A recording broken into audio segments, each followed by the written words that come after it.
Hi, this is your host, Nisa Harris, and you are listening to Shomea V'oneh, Tehillim and Other Hebrew Text Podcast, episode 50. It's that time for the special other text episode, and the following is the recitation of the brachot said before lighting Chanukah candles. After the recitation, stay tuned to hear more about this festival of lights and the brachot. I will be reciting the blessing with the same pause format, but this time with my family tunes for the bracha. Please do ask your rabbi if this qualifies as Kol Isha for you. Light the shamash or helper candle and then recite the following brachot while holding the candle, and you'll light by hanerot halalu. Baruch Ata Adonai Eloheinu melech haolam asher kiddushanu b'mitzvotav v'tzivanu lehadlik ner shel Chanukah. Baruch Ata Adonai Eloheinu melech haolam she'asa nisim la'avoteinu bayamim hahem Bazman hazeh. The following is the Shehachianu bracha. So if this is the first night that you are lighting, you say this. Otherwise, you skip ahead to Hanerot Halalu. Baruch Ata Adonai Eloheinu melech haolam Shehachianu V'kimanu V'higianu lazman hazeh. With Hanerot Halalu, you will start to light the candles either during or after, depending on your custom. Hanerot Halalu Anachnu Madlikin al hanisim ve'al haniflaot ve'al hateshuot ve'al hamilchamot she'asita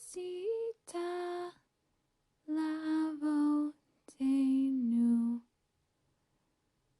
bayamim hahem na na na na na na na na na na bazman hazeh al yedei kohanacha hakdoshim v'chol Shmonat Yemei Chanukah Hanerot Halalu Kodesh Heim Ve'ein Lanu Reshut Lehishtamesh Bahem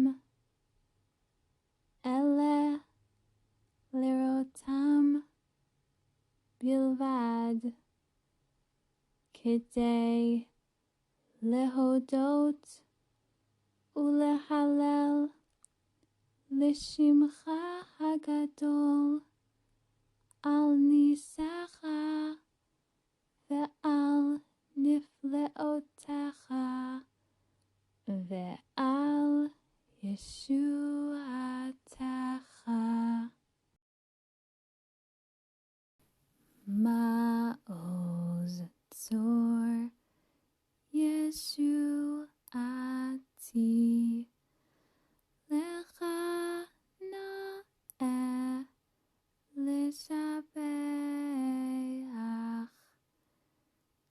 Tikon Beit Tefilati Visham Toda Nizabeach Le'et Tachin Matbeach Mitzar Hamna Beach Az Egmor Bashir Mizmor Chanukat Hamizbeach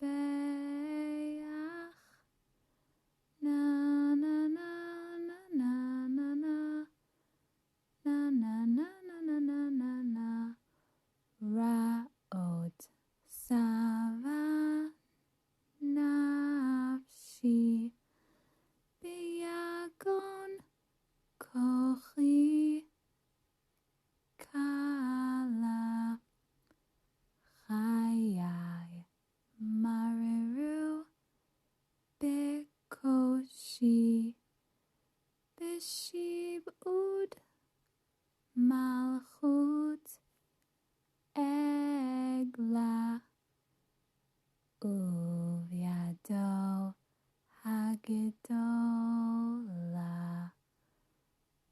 Hotzi et Hasegula Chel Paro Vechol Zaro Yardu Ke'evan Bimtsula Devir Kadsho Heavy Ani Vigam Sham Lo Shakatiti Uva Nogesh Vehiglani Ki Zarim Avadeti Ve'en Ra'al Masachti Kim Atshe Avarti Kates Bavel Zeru Bavel Lekates Shivim No Shati Kerot Komat Berosh Bikesh Agagi Ben Hamidata Benihaita Lo Lefach Ulemokesh Vigavato Nishbata Rosh Yemini Niseita Ve'oyev Shemo Machita Rov Banav Vikin Yanav Al Ha'etz Talita Yevanim Nikbetsu Alai Azai Bimei Chashmanayim Ufartsu Chomot Migdalai Vitimu Kol Hashemanim Uminotar Kankanim Naasa Nes Lashoshanim B'nei Vina Yemei Shmona Kav Ushir Urin Yachshof Zroa Kadshecha V'karev Kates Hayeshua Nikom Nikmat Avadecha Me'uma Harisha Ki Archa Hasha'a Ve'en Kates Limei Hara'a Techei Admon Betzel Salmon Hakim Lanu Ro'im Shiva. Chanukah is a holiday established by our sages to commemorate a battle won by the few against the many and a blatant, obvious miracle of enough pure olive oil for one day, lasting 8 days. A few logistics before I delve further into that. Regarding lighting the menorah, we arrange the lights on the menorah preferably in a straight, even line so as not to confuse onlookers about the day you are representing. Ensure that there is enough oil or candle wax for the lights to burn until half an hour after nightfall, or if the lighting after nightfall for 1/2 hour. On the first night, set one candle to the far right of the menorah.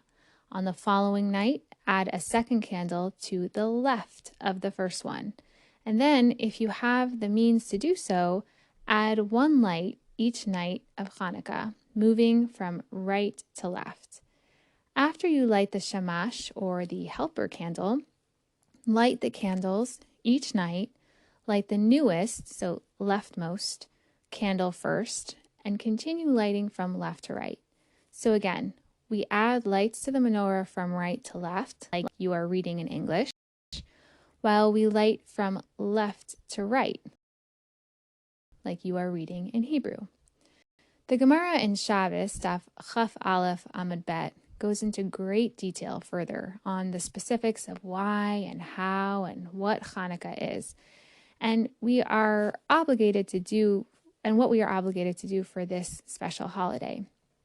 I started to look into how historians view the holiday of Chanukah.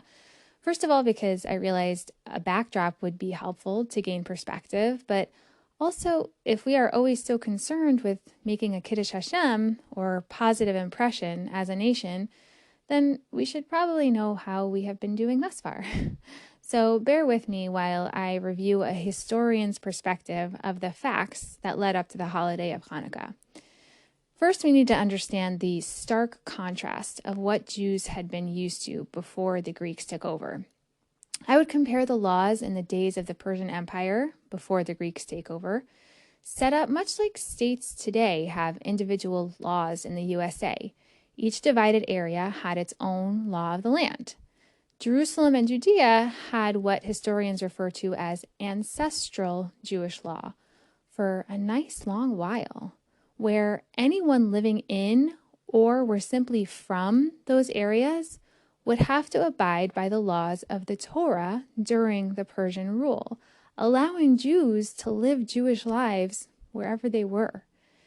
Fast forward to the Greek rule with Antiochus IV, who, in an attempt to unify all the districts, issued a decree that everyone not only had to follow the Greek law, but also had to give up their own particular customs and make everything unclean and profane so that they would forget the law and change all ordinances, and if they did not, it was punishable by death, according to the Book of Maccabees.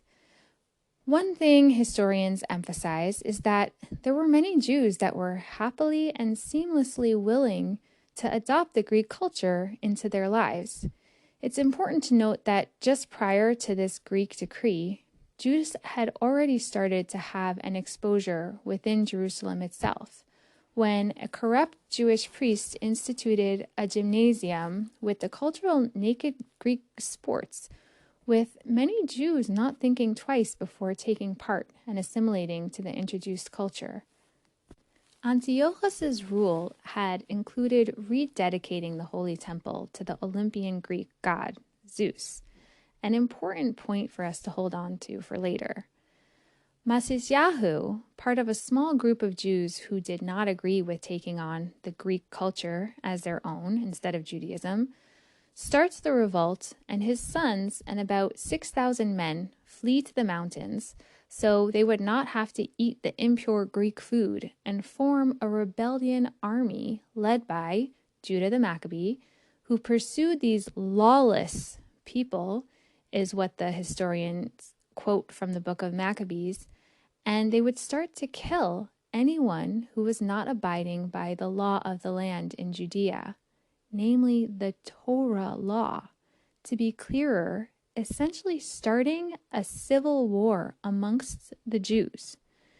The Hashmonae family scored many military victories, and in that time Antiochus IV dies and was succeeded by his son Antiochus V, who issued an edict indicating that they heard that the Jews do not consent to the previous decree of changing to Greek customs, and the Jews ask that their customs be allowed, and therefore their temple should be restored to them so they can live according to their ancestral customs. He rescinds the edict of his father and allows Jews to go back and observe their laws and take back their holy temple and rededicate it back to the God of Israel. And it is this event, the cleaning out of the holy temple and rededicating it back to Hashem, that historians understand is why we as Jews celebrate Chanukah. After this, the brothers of the Hashmonae family succeeded each other, ruling over the land for the many years to follow, not always seen as the fairest rulers by historians. Okay, let's unpack some of this. I'll admit, I was ignorant of the fact that there was a Jewish civil war going on in the Chanukah storyline. Also, there is no mention of the olive oil lasting 8 days from the historian's perspective. Not too surprising. Only the rededication, which is the meaning of the word Chanukah itself. The historical viewpoint is not the one we seem to pass down from generation to generation with these points of detail highlighted. Why not? My husband pointed out that the Torah is not meant to be a comprehensive book of history. It is a book of religious truth.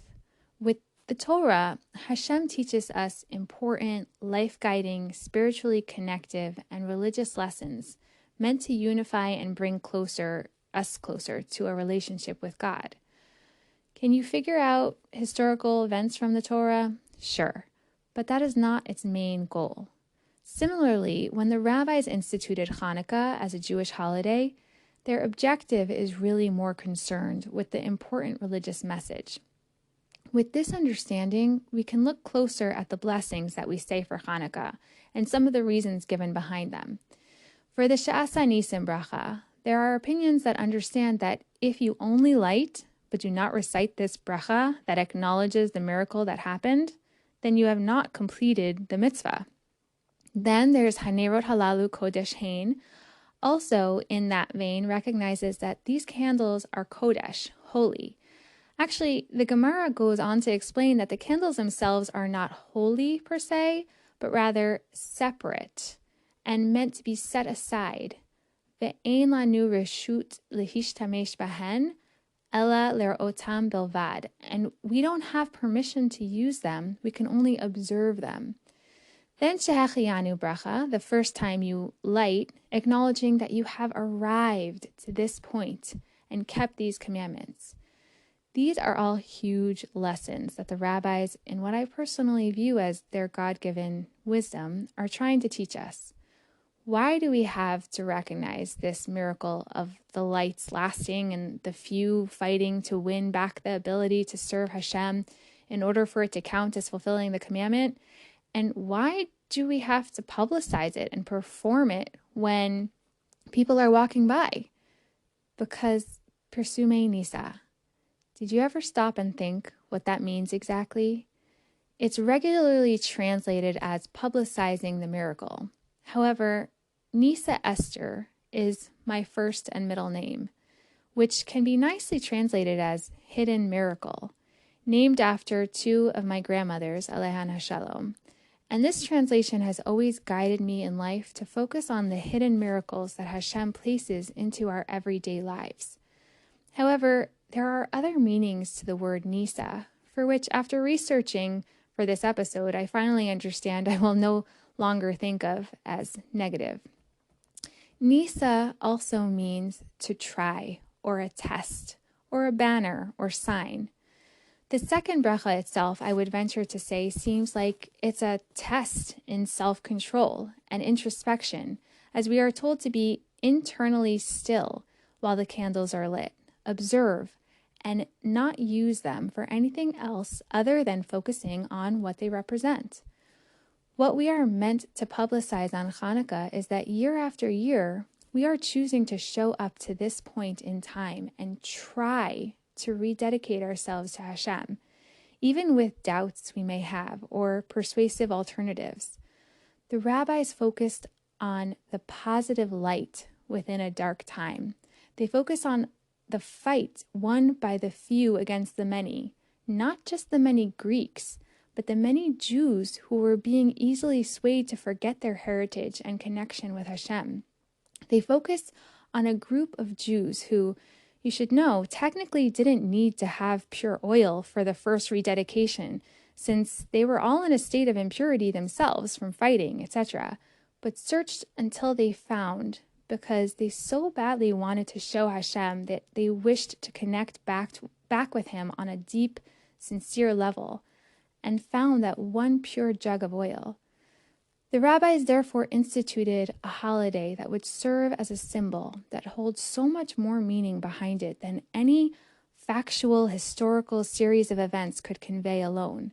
A symbol that provides a banner, reminding us that even though we might go through dark times from external or internal forces, and even though we might be tempted to stray from our relationship with Hashem, others felt and feel the same way, but if they focus on the hidden miracles every day, are able to rededicate themselves to getting back on a path to reconnecting and staying connected with Hashem.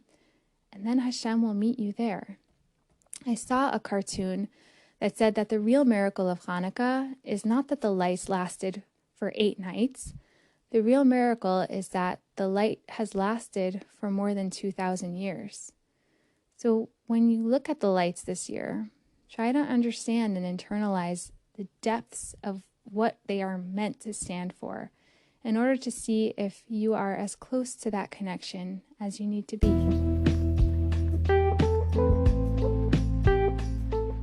May we all be able to rededicate ourselves with renewed inner strength and clarity to forging a closer relationship with Hashem. May we be able to see blatant and hidden banners that exist in our daily lives that serve as signs for ways that we can reconnect and or stay connected. The learning for this episode is an honor for those that need help getting to where they need to be. May they be able to clearly recognize that all the steps they have taken thus far, good or bad, have helped them form a closer relationship with Hashem and brought them closer to their potential.